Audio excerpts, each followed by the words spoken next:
Hi hello friends, എല്ലാ കൂട്ടുകാർക്കും മൗനരാഗത്തിന്റെ ഇന്നത്തെ റിവ്യൂയിലേക്ക് സ്വാഗതം. അങ്ങനെ സരയും ഷാരിയും കൂടി സംസാരിക്കുകയാണ്. ഷാരി ഹോസ്പിറ്റലിൽ കിടക്കാണ്. ഹോസ്പിറ്റലിലെ മുറിയിലാണ് അവർ സംസാരിക്കുന്നത്. അങ്ങനെ ആ സമയത്ത് സരയു പറയുകയാണ്, എന്തായാലും എൻ്റെ അമ്മ കത്തെഴുതിയിട്ടായിരിക്കും അവൾക്ക് ജ്യൂസ് കൊടുത്തത്. അപ്പൊ അതുകൊണ്ട് തന്നെ കൂടുതൽ അന്വേഷണമൊന്നും ഉണ്ടാകില്ല, എന്നെ ആർക്കും സംശയം ഉണ്ടാകില്ല എന്ന് പറയുന്നുണ്ട്. എന്തായാലും കിരണിനെ എനിക്ക് കിട്ടുക എന്നത് അത് അധികം ദൂരമുള്ള കാര്യമല്ല, അടുത്താണ് ആ ഒരു കാര്യം എന്നിങ്ങനെ പറഞ്ഞ് അവൾ അത് ആലോചിക്കുകയാണ്. അങ്ങനെ ആലോചിക്കുന്നത് മറ്റൊന്നുമല്ല, സരയുവിൻ്റെയും കിരണിന്റെയും കല്യാണമാണ് അവളുടെ മനസ്സിലോട്ട് ഓടി വരുന്നത്. ഒരു ചെറിയൊരു കാവ് പോലത്തെ ഒരു അമ്പലം, ആ അമ്പലത്തിന്റെ നടയിൽ ദൈവത്തിന്റെ മുന്നിൽ അവർ രണ്ടുപേരും നിൽക്കാണ്. രണ്ടുപേരും നല്ല സന്തോഷത്തിൽ തന്നെയാണ്. അങ്ങനെ ആ സമയത്ത് അവർ രണ്ടുപേരും ആദ്യം തൊഴുതു നിൽക്കുന്നുണ്ട്. അങ്ങനെ കിരൺ ചിരിച്ചുകൊണ്ട് സരയുവിനോട് പറയാണ്, നമ്മൾക്ക് ഇവിടെ കൊട്ടുമില്ല, ആരവുമില്ല, ഒന്നുമില്ല, ദൈവങ്ങൾ മാത്രമുള്ളൂ എന്ന് പറയുമ്പോൾ സരയു പറയുകയാണ്, അത് പിന്നെ അങ്ങനെ മതി കിരണെ, കാരണം നമ്മളുടെ ആദ്യത്തെ 2 കല്യാണവും അതൊക്കെ ഉണ്ടായിട്ടല്ലേ നടന്നത്, എന്നിട്ട് അവർക്കൊപ്പം നമുക്ക് ജീവിക്കാൻ കഴിഞ്ഞു ഇല്ല. അപ്പോൾ അതുകൊണ്ട് എല്ലാവരും പറയുന്നത് പോലെ തന്നെ കൊട്ടിലൊന്നുമല്ല, ആരവത്തിലൊന്നുമല്ല കാര്യം, കല്യാണം കഴിഞ്ഞിട്ടുള്ള ജീവിതം അതാണ് കാര്യം എന്ന് പറയുന്നുണ്ട്.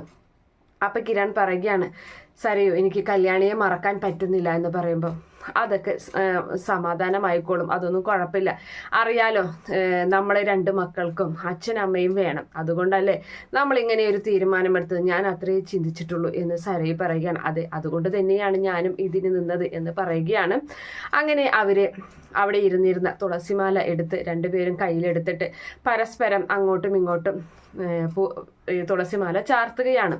അങ്ങനെ അതിനുശേഷം സരയു ആണെങ്കിൽ അവന്റെ മുഖത്തോട്ട് നോക്കുന്നുണ്ട്. സരയുവിനെ ചേർത്ത് പിടിച്ച് കെട്ടിപ്പിടിച്ച് ആ കാവിന്റെ മുന്നിൽ, ആ ഒരു ദൈവങ്ങളുടെ മുന്നിൽ അങ്ങനെ നിൽക്കുകയും ചെയ്യുകയാണ്. അങ്ങനെ സരയുവിന് ഇത് കണ്ടിട്ട് ഒരുപാട് സന്തോഷം മുഖത്ത് വന്ന് പ്രതിഫലിക്കുകയാണ്.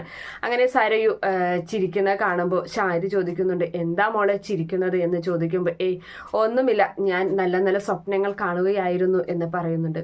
എല്ലാം മോളെ, ഇതുവരും ആരും വിളിച്ചില്ലല്ലോ എന്ന് പറയുകയാണ് ഷാരി. അപ്പൊ ആ സമയത്ത് വിളിച്ചോളും, എന്തായാലും ആരെങ്കിലൊക്കെ വിളിക്കാതിരിക്കില്ല എന്ന് പറഞ്ഞ് അങ്ങനെ നിൽക്കുകയാണ്. ഞാൻ എന്തായാലും വിളിച്ചിട്ടേ ഇനി അങ്ങോട്ട് പോകുന്നുള്ളൂ എന്ന് പറയുന്നുണ്ട് സരയു. അപ്പോഴേക്കും അവരുടെ റൂമിന്റെ ബെല്ലടിക്കുകയാണ്. അപ്പോൾ അവർ രണ്ടുപേരും ഒന്ന് ഞെട്ടിയിട്ട് അങ്ങോട്ട് നോക്കുന്നുണ്ട്. അപ്പൊ അതാ വരുന്നു നമ്മുടെ കിരൺ വാതിൽ തുറന്നിട്ട്, ആ നീ ആയിരുന്നോ എന്ന് ചോദിക്കുന്നുണ്ട്. അപ്പോൾ ആ സമയത്ത് കിരൺ പറയുന്നുണ്ട്, ഞാൻ മാത്രമല്ല എന്ന് പറഞ്ഞിട്ട് ആ ഡോറിന്റെ അവിടേക്ക് നോക്കുകയാണ്. അപ്പൊ അവർ രണ്ടുപേരും അങ്ങോട്ട് നോക്കുന്നുണ്ട്. വരുന്നത് മറ്റാരുമല്ല, കല്യാണിയാണ്. കല്യാണിയെ കണ്ട് സരയു ഞെട്ടിപ്പോവുകയാണ്. സരയു അതുപോലെ തന്നെ ഷാരി സരയുവിന്റെ മുഖത്തേക്ക് നോക്കുന്നുണ്ട്. സരയു ഷാരിയുടെയും മുഖത്തേക്ക് നോക്കുകയാണ്.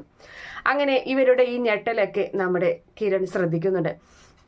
കല്യാണി അങ്ങോട്ട് വരികയാണ്. അപ്പോൾ ആ സമയത്ത് സരയു ചോദിക്കുന്നുണ്ട്, ഈ സരയുല അപ്പൊ നമ്മുടെ കിരൺ ചോദിക്കാണ്, എന്താ സരയു നീ ഇവളെ കണ്ടിട്ട് ഞെട്ടിയത് എന്ന് ചോദിക്കുന്നുണ്ട്. ഒന്നുമില്ല കിരണേ, ഇവള് അമ്മയുടെ അരികിലേക്ക് പോവുകയാണെന്ന് പറഞ്ഞു പോയതല്ലേ, അപ്പൊ ഇവിടെ കണ്ടപ്പോ ഞാൻ ഒന്ന് ഞെട്ടിയതാണെന്ന് പറയുന്നുണ്ട്.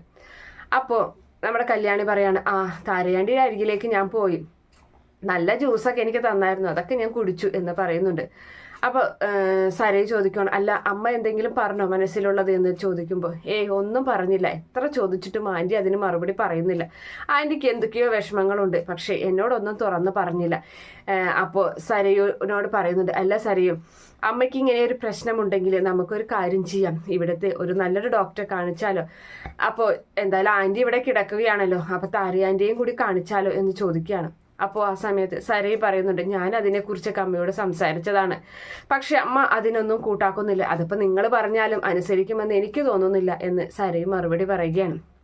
അപ്പോൾ കിരൺ ചോദിക്കുന്നുണ്ട്, അല്ല സരയു, ഞാനൊരു കാര്യം ചോദിക്കട്ടെ, നീ എന്തൊക്കെയോ സംശയങ്ങൾ കല്യാണിയോട് പറഞ്ഞു എന്ന് കേട്ടല്ലോ, നിന്റെ അച്ഛൻ മരിച്ചത് കൊണ്ടാണോ, അതുകൊണ്ടാണോ ആൻറ്റിക്ക് അതിന് ശേഷമാണ് ഇങ്ങനെ വിഷമം ഉണ്ടാവാൻ കാരണം? അതെൻ്റെ ഒരു സംശയമാണ് കിരണേ എന്ന് പറയുമ്പോൾ, അങ്ങനെയുണ്ടെങ്കിൽ അത് ആൻറ്റിയുടെ അഹങ്കാരമാണെന്നേ ഞാൻ പറയുകയുള്ളൂ എന്ന് കിരൺ മറുപടി പറയുകയാണ്. അതെ, ആൻറ്റിയെ ഇത്രയ്ക്കും തള്ളിക്കളഞ്ഞ് ആൻറ്റിയെ ചതിച്ച ഒരാൾക്ക് വേണ്ടി ഇങ്ങനെ വിഷമിക്കുന്നുണ്ടെങ്കിൽ അത് ആൻറ്റിക്ക്, ഞാൻ ആൻറ്റിയെ കുറ്റപ്പെടുത്തുകയുള്ളൂ എന്നിങ്ങനെ പറയുകയാണ്. എന്തായാലും ആൻറ്റിയുടെ മനസ്സിൽ എന്താണെന്ന് ഞങ്ങൾക്ക് ഇതുവരെയും പിടുത്തം കിട്ടിയില്ല.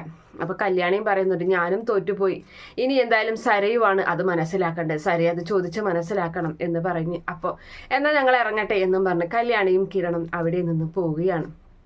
അപ്പോൾ അവർ പോയി എന്ന് ഉറപ്പാക്കിയതിന് ശേഷം ശാരിയോട് പറയുന്നുണ്ട്, ചതി, മുത്തൻ ചതി. അവരെന്റെ അമ്മയല്ല, എനിക്ക് വേണ്ടിയിട്ട് ഒന്നും ചെയ്തില്ല, കത്തും എഴുതിയില്ല, അവൾക്ക് ജ്യൂസ് കൊടുത്തു, നല്ല ജ്യൂസ്, രുചിയുള്ള ജ്യൂസ് അവൾക്ക് കൊടുത്തു എന്ന് പറയുമ്പോൾ ശാരി പറയുന്നുണ്ട്, മോളെ ഞാൻ അപ്പോഴേ പറഞ്ഞില്ലേ അവൾക്ക് കല്യാണിയെ കൊല്ലാനൊന്നും പറ്റില്ല, മോളെ പോലെ തന്നെ അവളെയും ഇഷ്ടമാണ് അവൾക്ക്, അതുകൊണ്ട് ഞാൻ ചെയ്ത പോലെ ഒരു ഗുണ്ടയ്ക്ക് കൊലയാളിക്ക് വാതിൽ തുറന്നു കൊടുത്ത പോലെ അവളെ കൊണ്ടൊന്നും സാധിക്കില്ല മോളെ എന്ന് പറയുന്നുണ്ട്. വേണ്ട, സാധിക്കേണ്ട, ഇന്നത്തോടു കൂടി അവരുടെ കഥ ഞാൻ തീർക്കും, അത് ഉറപ്പാണ്.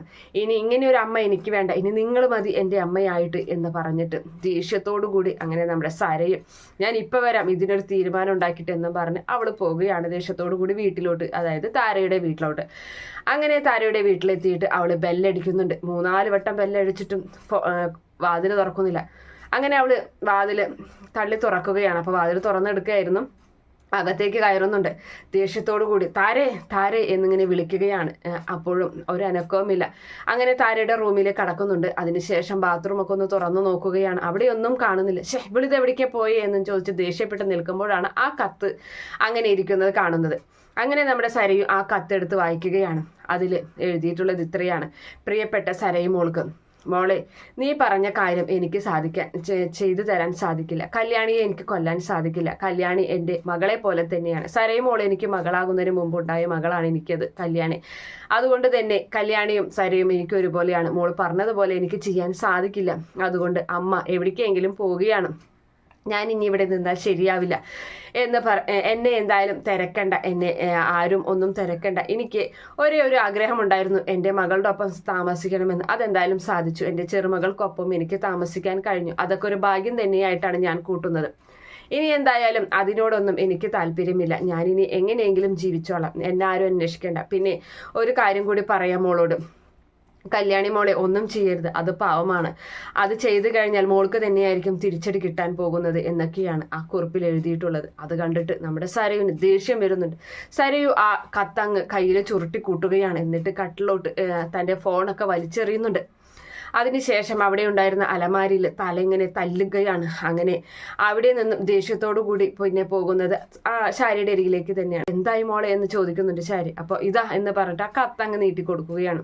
നമ്മുടെ ശാരി ആ കത്ത് വായിക്കുന്നുണ്ട്. അപ്പൊ ശാരി പറയാണ്, മോളെ ഇങ്ങനെയൊക്കെ ഉണ്ടാകുള്ളൂ എന്ന് ഞാൻ പറഞ്ഞതല്ലേ, ഇനിയിപ്പോൾ അവൾ എവിടേക്കായിരിക്കും പോയിരിക്കുക, രൂപയുടെ അരികിലേക്കായിരിക്കോ അല്ലെങ്കിൽ എവിടേക്കായിരിക്കും എന്നൊക്കെ ഇങ്ങനെ ചോദിക്കുന്നുണ്ട്. അവരെവിടേക്കും പോകാൻ സാധ്യതയില്ല. അവർ വല്ല അമ്പലനടയിലും പോയിട്ടുണ്ടാകും, അവിടെ ചെന്ന് ഭജന ഇരിക്കുന്നുണ്ടാകും. അപ്പോഴും പ്രാർത്ഥിക്കുക എനിക്ക് വേണ്ടിയിട്ടല്ല, കല്യാണിക്ക് വേണ്ടിയിട്ടായിരിക്കും, കല്യാണിക്ക് നല്ലത് വരാൻ വേണ്ടിയിട്ടായിരിക്കും. ഇനി എന്തായാലും ഞാൻ ആരെയും പ്രതീക്ഷിക്കുന്നില്ല. കിരണിനെ എനിക്ക് കിട്ടിയില്ലേലും വേണ്ടില്ല, കല്യാണി അവളെ ഞാൻ ഇല്ലാതാക്കും, അത് ഉറപ്പാണ്. അവളെ എൻ്റെ ജീവിതത്തിൽ എന്ന് വന്നു തുടങ്ങി അന്നാണ് എനിക്ക് കിരണിനെ നഷ്ടപ്പെട്ടത്. നല്ലൊരു ജീവിതമാണ് അവൾ കാരണം എനിക്ക് ഇല്ലാതായത് എന്നൊക്കെ പറഞ്ഞു. പക്ഷെ ആരെയും ചോദിക്കുന്നു, അതിൻ്റെയൊക്കെ ആവശ്യമുണ്ടോ മോള്, നിങ്ങൾ മിണ്ടരുത്, ഞാൻ തീരുമാനിച്ചതാണ് എന്നൊക്കെ ഇങ്ങനെ പറഞ്ഞ ദേഷ്യത്തോട് കൂടി നിൽക്കുന്ന നമ്മുടെ സരയുവിനെ കാണിച്ച് ഇന്നത്തെ എപ്പിസോഡ് അവസാനിക്കുകയാണ്. ഈ റിവ്യൂ ഇഷ്ടപ്പെടുകയാണെങ്കിൽ ഈ ചാനൽ ഒന്ന് സബ്സ്ക്രൈബ് ചെയ്ത് സപ്പോർട്ട് ചെയ്യണേ. Okay friends, bye, thank U.